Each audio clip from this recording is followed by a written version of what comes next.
મહારાજ ગામથી પચ્છમ પધાર્યા અને ત્યાં જાદવજી કરીને ત્રવાડી બ્રાહ્મણ હતા. તે માંદા હતા. તેને જોવા માટે મહારાજ તેને ઘેર પધાર્યા. પછી પાણીનો કળશિયો ભરીને લાવ્યાને મહારાજને કહે, મહારાજ, આમાં ચરણારવિંદ બોળી દ્યો.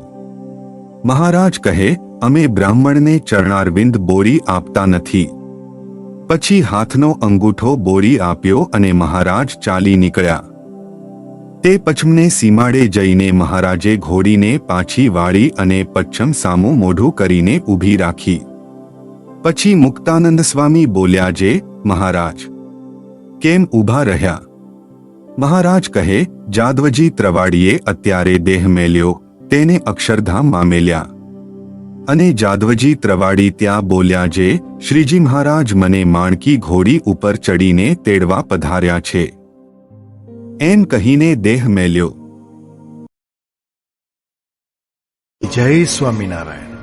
આ ચેનલનો મુખ્ય ઉદ્દેશ્ય ધર્મનો પ્રસાર કરવાનો છે તથા ભગવાન સ્વામિનારાયણની અલૌકિક લીલા અને સારા વિચારો લોકો સુધી પહોંચાડવાનો છે, જે જીવનમાં શાંતિ અને સુખ તરફ દોરી જાય છે. આ ચેનલ પરથી જે પણ ધનરાશિ પ્રાપ્ત થશે તેમનો ઉપયોગ સમાજ સેવા, ગૌસેવા તેમજ લોક ઉપયોગી કાર્યોમાં થશે. ચેનલ સહજાનંદ ગાથા સબસ્ક્રાઇબ કરો, વિડિયો લાઇક કરો અને હા, તમારા મિત્રો સાથે શેર કરો.